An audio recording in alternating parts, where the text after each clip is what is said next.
नमस्कार मित्रांनो, PRC मराठी या यूट्यूब चॅनलमध्ये तुमचे स्वागत आहे. महाराष्ट्रातील समाजसुधारक यांच्यावरील महत्त्वाची माहिती. व्हिडिओ क्रमांक 2. व्हिडिओ क्रमांक 1 या अगोदरच आपल्या PRC मराठी या यूट्यूब चॅनलवरती टाकलेला आहे. तो तुम्ही बघून घ्यायचा आहे. हा व्हिडिओ क्रमांक 2 आहे. याच्यामध्ये जे महाराष्ट्रातील समाजसुधारक आहेत त्यांच्यावरील जे महत्त्वाचे प्रश्न आहेत ते आपण या व्हिडिओमध्ये आज बघणार आहोत. पोलीस भरती असेल, तलाठी भरती असेल, MPSC मार्फत घेतल्या जाणाऱ्या सर्वच परीक्षा असतील, वनरक्षक, क्लर्क, शिपाई या सर्वच परीक्षांसाठी हा व्हिडिओ अत्यंत महत्त्वाचा ठरणार आहे. चला मग व्हिडिओला सुरुवात करूया. पहिला प्रश्न आहे, समाजसुधारक महर्षी धोंडो केशव कर्वे यांचा जन्म कोठे झाला? त्याचं उत्तर आहे मुरुड, रत्नागिरी येथे त्यांचा जन्म झाला. दुसरा प्रश्न, धोंडो केशव कर्वे यांचा जन्म कधी झाला? उत्तर 18 एप्रिल. तिसरा प्रश्न, धोंडो केशव कर्वे यांचा मृत्यू कधी झाला? उत्तर 9 नोव्हेंबर 1962 साली. चौथा प्रश्न, बाळ गंगाधर टिळक यांना कोणती पदवी मिळाली? उत्तर, आपल्या सर्वांना माहीत आहे, बाळ गंगाधर टिळक यांना लोकमान्य ही पदवी मिळाली, म्हणूनच त्यांना लोकमान्य टिळक असे म्हणतात. पाचवा प्रश्न, लोकमान्य टिळक यांची जयंती म्हणजेच त्यांचा जन्मदिवस. उत्तर आहे 23 जुलै 1856 साली त्यांचा जन्म झाला. 23 जुलै हा लोकमान्य टिळक यांचा जयंतीचा दिवस आहे. सहावा प्रश्न, लोकमान्य टिळक यांची पुण्यतिथी, त्यांचा मृत्यू दिनांक म्हणजेच त्यांची पुण्यतिथी आपण कधी कोणत्या दिवशी साजरी करतोय? तर त्याचं उत्तर आहे 1 ऑगस्ट 1920 रोजी. सातवा प्रश्न, लोकमान्य टिळक यांचे जन्म ठिकाण. लोकमान्य टिळक यांचे जन्म ठिकाण रत्नागिरी टिळकाळी येथे झाला. रत्नागिरीमध्ये टिळकाळी येथे झाला.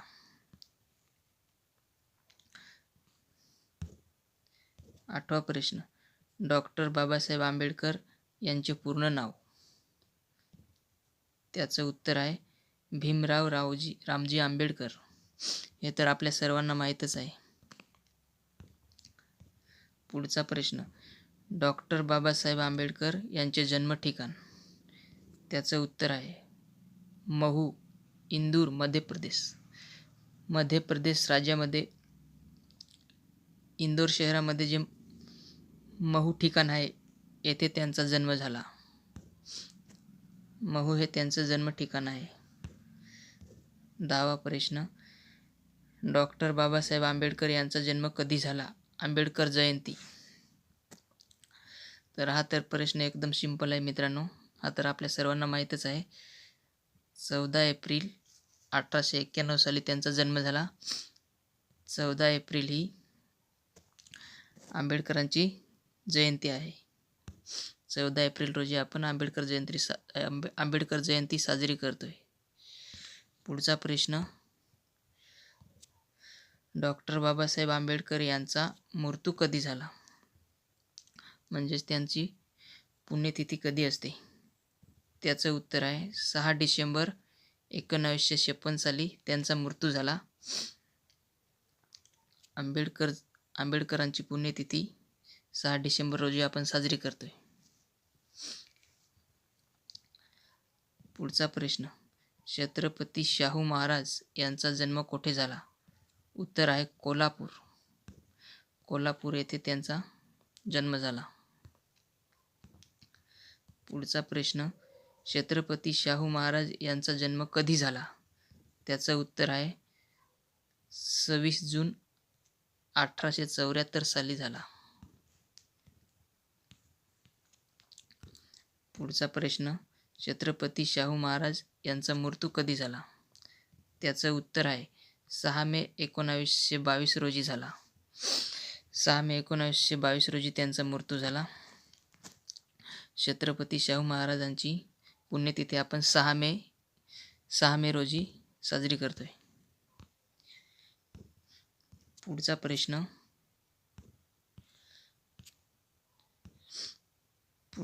छत्रपती शाहू महाराज यांना कोणती पदवी मिळाली? त्याचं उत्तर आहे राजर्षी ही पदवी त्यांना मिळाली. पुढचा प्रश्न, गोपाळ कृष्ण गोखले या समाजसुधारकांचा जन्म कोठे झाला? तर त्याचं उत्तर आहे मित्रांनो कोतुळूक रत्नागिरीमध्ये त्यांचा जन्म झाला. पुढचा प्रश्न, गोपाळ कृष्ण गोखले यांचा जन्म कधी झाला? वरचा प्रश्न आहे त्यांचा जन्म कोठे झाला आणि हा प्रश्न आहे त्यांचा जन्म कधी झाला.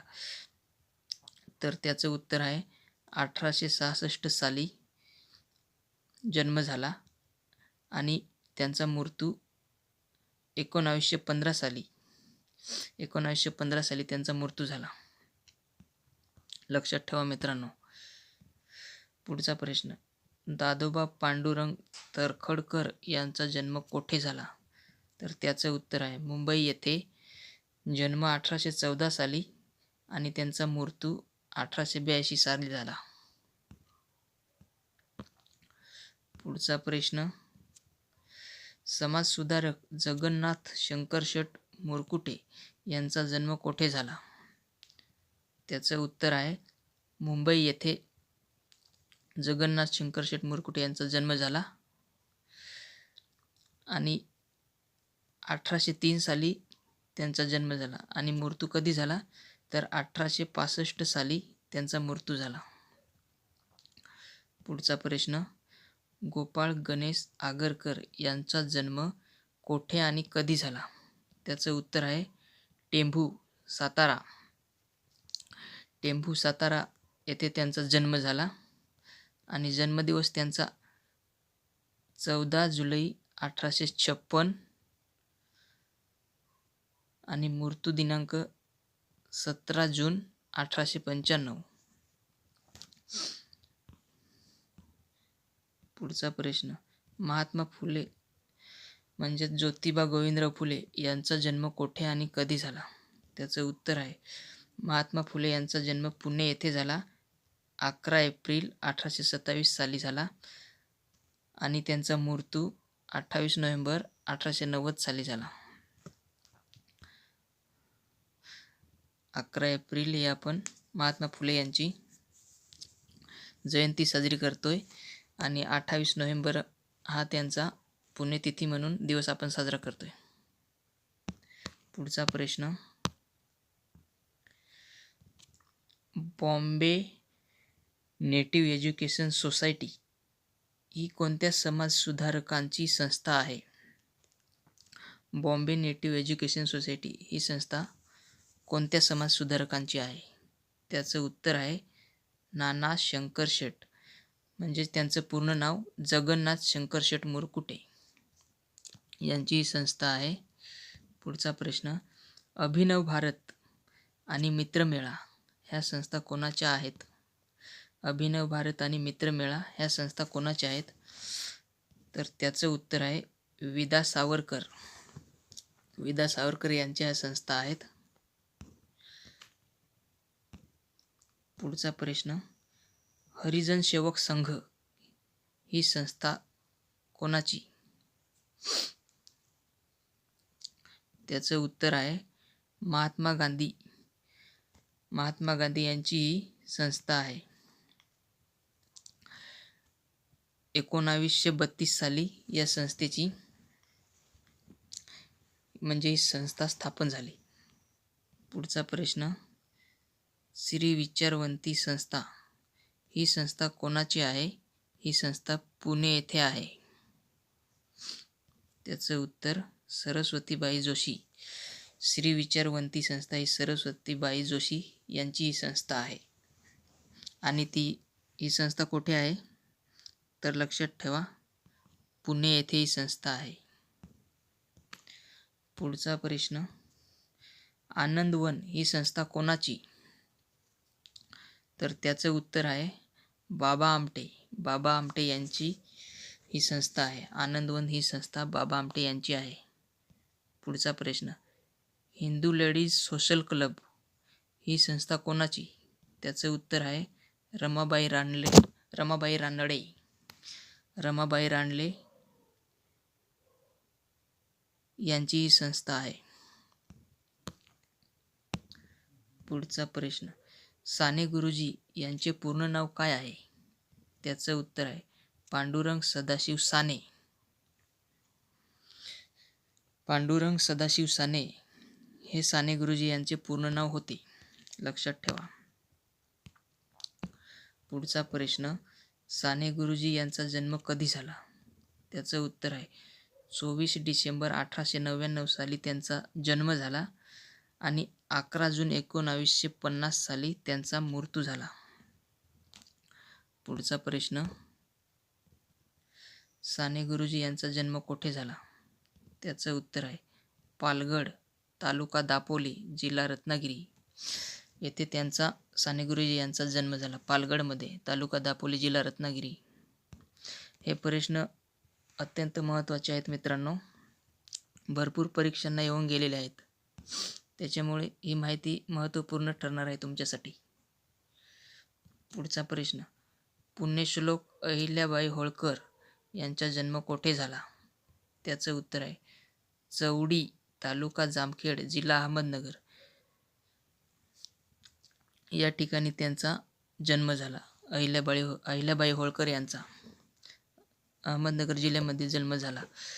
आता अहमदनगर या जिल्ह्याचे नवीन नाव अहिल्यानगर हे नवीन नाव बदलण्यात आले आहे मित्रांनो, हे पण तुमच्या लक्षात राहू द्या. हे अहिल्याबाई होळकर हे नाव यांच्या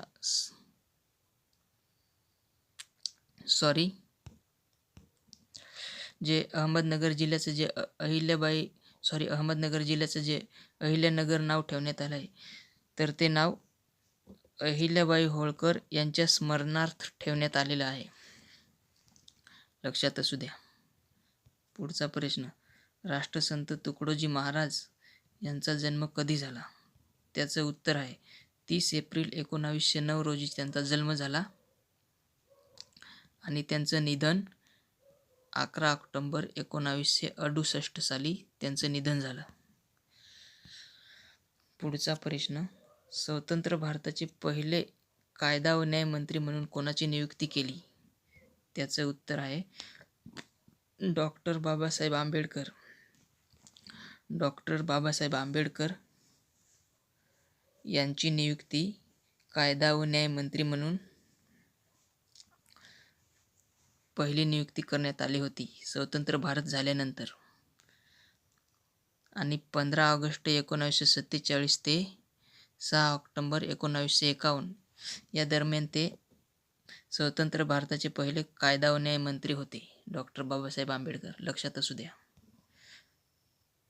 प्रश्न पुढचा, शिवजयंती उत्सवात राष्ट्रीय स्वरूप कोणी प्राप्त करून दिले? शिवजयंती उत्सवास म्हणजे जी शिवजयंती आपण साजरी करतो त्या उत्सवाला राष्ट्रीय स्वरूप कोणी प्राप्त करून दिले? तर त्याचं उत्तर आहे मित्रांनो लोकमान्य टिळक यांनी 1895 पासून लोकमान्य टिळक यांनी राष्ट्रीय स्वरूप आणून दिले शिवजयंतीला, लक्षात असू द्या. आणि कधीपासून सुरू केली शिवजयंती? तर 1895 पासून राष्ट्रीय स्वरूप प्राप्त करून दिले त्यांनी. पुढचा प्रश्न, डॉक्टर बाबासाहेब आंबेडकर यांची संविधान सभेच्या मसुदा समितीच्या अध्यक्षपदावर कधी निवड झाली? डॉक्टर बाबासाहेब आंबेडकर यांची संविधान सभेच्या मसुदा समितीच्या अध्यक्षपदावर कधी निवड झाली? तर त्याचं उत्तर आहे मित्रांनो, त्याचं उत्तर बघू शकता 29 ऑगस्ट 1947 रोजी त्यांची नियुक्ती झाली. डॉक्टर बाबासाहेब आंबेडकर यांनी हिंदू कोड बिल कधी तयार केला? तर त्याचं उत्तर 11 एप्रिल 1947 रोजी हिंदू कोड बिल तयार केले आणि या बिलामुळे महिलांना व समाजातील इतर घटकांना समान हक्क मिळणार होते. म्हणजे या बिलाचा उद्देश काय होता? तर समाजातील महिलांना व समाजातील घटकांना समान हक्क मिळवून देणे हा या बिलातील मुख्य उद्देश होता. पुढचा प्रश्न, डॉक्टर बाबासाहेब आंबेडकर यांची 3 एप्रिल 1952 ते 6 डिसेंबर 1956 या दरम्यान राज्यसभेवर नियुक्ती. डॉक्टर बाबासाहेब आंबेडकर यांची 3 एप्रिल 1952 ते 6 डिसेंबर 1956 या दरम्यान राज्यसभेवर नियुक्ती झाली होती. हे लक्षात असू द्या. पुढचा प्रश्न, डॉक्टर बाबासाहेब आंबेडकर यांनी चवदार तळे सत्याग्रह कधी केला? त्याचं उत्तर आहे 20 मार्च 1927 रोजी महाड, जिल्हा रायगड येथे चवदार तळे सत्याग्रह केला आहे. डॉक्टर बाबासाहेब आंबेडकर यांनी 20 मार्च 1927 रोजी. लक्षात असू द्या. पुढचा प्रश्न, नाशिक येथील काळाराम मंदिर सत्याग्रह कधी केला? त्याचं उत्तर आहे 2 मार्च 1930 रोजी. 2 मार्च 1930 रोजी काळाराम मंदिर सत्याग्रह केला. डॉक्टर बाबासाहेब आंबेडकर यांनी केला. दलितांना काळाराम मंदिरात प्रवेश आणि पूजेचा अधिकार मिळावा म्हणून हा सत्याग्रह केला. लक्षात असू द्या. पुढचा प्रश्न, डॉक्टर बाबासाहेबांचे समाधीस्थळ कोठे आहे? डॉक्टर बाबासाहेबांचे समाधीस्थळ कोठे आहे? तर त्याचं उत्तर चैत्यभूमी, दादर, मुंबई येथे आहे. चैत्यभूमी लक्षात असू द्या.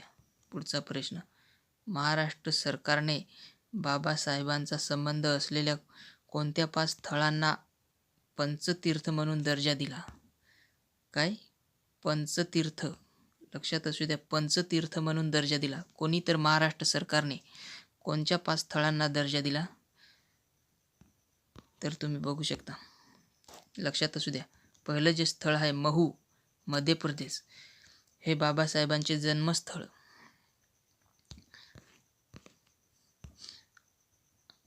आणि दुसरं जे स्थळ आहे ते 10 kings Henrys road, London, Babasaheb Ambedkar यांचे लंडन येथील निवासस्थान.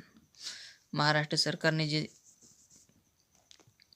सरकारने जो दर्जा दिलेला आहे पंचतीर्थ म्हणून, त्याच्यामध्ये महत्त्वाचे प्रश्न हे आहेत. 10 king Henrys road, London, Babasaheb Ambedkar यांचे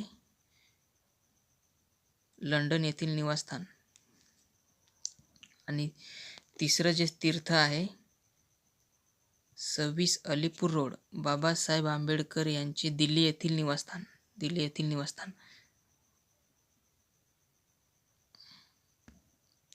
आणि पुढचा जो प्रश्न आहे आंबडवे, जिल्हा रत्नागिरी, बाबासाहेबांचे मूळ गाव. आणि 5वा प्रश्न आहे, म्हणजे 5वं जे स्थळ आहे चैत्यभूमी, दादर, मुंबई, डॉक्टर बाबासाहेब यांचे समाधीस्थळ. लक्षात असू द्या मित्रांनो, महाराष्ट्र सरकारने बाबासाहेबांचे संबंध असलेले कोणत्या 5 स्थळांना पंचतीर्थ म्हणून दर्जा दिला? तर आपण बघितलं, महू, मध्य प्रदेश, बाबासाहेबांचे जन्मस्थळ. आणि दुसरं जे आहे ते बाबासाहेबांचे लंडन येथील निवासस्थान, 10 किंग्ज हेनरीज रोड. आणि तिसरं जे आहे ते 26 अलीपूर रोड, बाबासाहेब आंबेडकर यांचे दिल्ली येथील निवासस्थान. आणि चौथं जे आहे तीर्थक्षेत्र आंबडवे, बाबासाहेब यांचे मूळ गाव, जिल्हा रत्नागिरी, आंबडवे. आणि 5वं जे आहे चैत्यभूमी, बाबासाहेब आंबेडकर यांची समाधीस्थळ, दादरमध्ये त्यांची समाधीस्थळ आहे. या 5 स्थळांना पंचतीर्थ म्हणून पंचतीर्थ म्हणून महाराष्ट्र सरकारने दर्जा दिला आहे, लक्षात असू द्या. पुढचा प्रश्न, डॉक्टर बाबासाहेब आंबेडकर यांचा महापरिनिर्वाण दिवस. त्याचं उत्तर आहे 6 डिसेंबर 1956 दिल्ली येथे महापरिनिर्वाण. दिल्ली येथे महापरिनिर्वाण 6 डिसेंबर महापरिनिर्वाण दिन म्हणून साजरा केला जातो, लक्षात असू द्या. पुढचा प्रश्न, सत्यशोधक समाजाची स्थापना. त्याचं उत्तर आहे 24 सप्टेंबर 1873 रोजी पुण्यात सत्यशोधक समाजाची स्थापना. 24 सप्टेंबर 1873 रोजी पुण्यात सत्यशोधक समाजाची स्थापना. शूद्रांची स्थिती सुधारण्यासाठी व त्यांची धार्मिक व सामाजिक गुलामगिरी नष्ट करण्याच्या उद्देशाने सत्यशोधक समाजाची स्थापना केली. महत्त्वाचा प्रश्न आहे मित्रांनो, लक्षात असू द्या. धार्मिक व सामाजिक गुलामगिरी नष्ट करण्याच्या उद्देशाने सत्यशोधक समाजाची स्थापना केली होती, लक्षात असू द्या. पुढचा प्रश्न, राष्ट्रीय मराठा संघ, तरुण मराठा संघ, अहिल्याश्रम ह्या संस्था कोणी स्थापन केल्या? तर या संस्था कोणी स्थापन केल्या? तर त्याचं उत्तर आहे महर्षी वीरा शिंदे यांनी ह्या संस्था स्थापन केल्या. राष्ट्रीय मराठा संघ, तरुण मराठा संघ, अहिल्याश्रम ह्या संस्था, लक्षात असू द्या. पुढचा प्रश्न, तृतीय रत्न हे नाटक कोणाचे आहे? त्याचं उत्तर आहे महात्मा फुले यांचं हे नाटक आहे, लक्षात असू द्या. तृतीय रत्न हे महात्मा फुले यांचे नाटक आहे. पुढचा प्रश्न, ब्राह्मणांचे कसब हा पद्यात्मक ग्रंथ कोणाचा आहे? तर त्याचं उत्तर आहे महात्मा फुले यांचा ग्रंथ आहे. 1869 साली हा ग्रंथ 1869 सालाचा हा ग्रंथ आहे.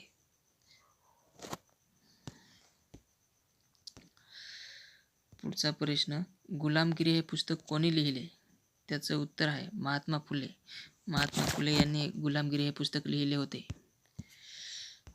पुढचा प्रश्न, डॉक्टर बाबासाहेब आंबेडकरांचे यांचे मुंबई येथील स्मारक, त्यालाच आपण स्टॅच्यू ऑफ इक्वालिटी असे म्हणतो, त्याला समतेचा पुतळा असेही म्हणतात, लक्षात असू द्या. याची उंची किती आहे? म्हणजे जे बाबासाहेब आंबेडकर यांचं मुंबई येथे जे स्मारक आहे त्याची उंची किती आहे त्या स्मारकाची? तर उत्तर बघा, उंची बघून घ्या, 350 फूट. दादर मुंबई येथे स्मारकाची उंची 350 फूट. स्मारक कुठे आहे? तर मुंबई येथे दादरमध्ये डॉक्टर बाबासाहेब यांचे समाधीस्थळ, म्हणजे तेथे डॉक्टर बाबासाहेब आंबेडकरांची समाधीस्थळ आहे, तेथे ते स्मारक आहे. पुढचा प्रश्न बघू शकता, विधवा विवाहोत्तेजक मंडळ, विधवा विवाहोत्तेजक मंडळ 1865 ही संस्था कोणी स्थापन केली?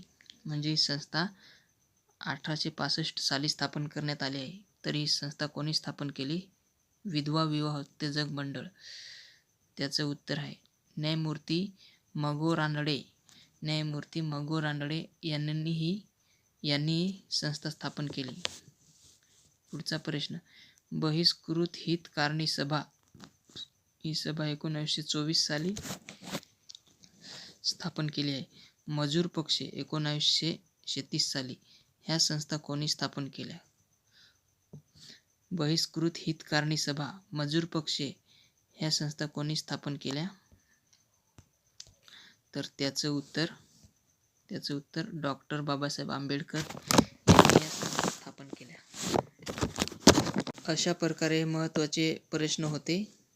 महाराष्ट्रातील समाजसुधारक यांच्याविषयी जी महत्त्वाची माहिती म्हणजे महत्त्वाचे प्रश्न व्हिडिओ क्रमांक 2 मध्ये आपण बघितले, आणि व्हिडिओ क्रमांक 1 सुद्धा आपल्या PRC मराठी या यूट्यूब चॅनलवरती अगोदरच टाकलेला आहे, तो तुम्ही जाऊन बघून घ्यायचा आहे. मित्रांनो, PRC मराठी या यूट्यूब चॅनलला तुम्ही आताच सबस्क्राईब करून ठेवा, कारण आपल्या यूट्यूब चॅनलवरती आपण सरकारी भरतीविषयी महत्त्वाचे प्रश्न, सरकारी जाहिरात आणि सरकारी नोकरी संदर्भात महत्त्वाची माहिती आपण वेळोवेळी अपलोड करत असतो. त्याच्यामुळे तुम्हाला वेळेत माहिती मिळावी म्हणून तुम्ही आपल्या PRC मराठी या यूट्यूब चॅनलला आताच सबस्क्राईब करून ठेवा. धन्यवाद मित्रांनो.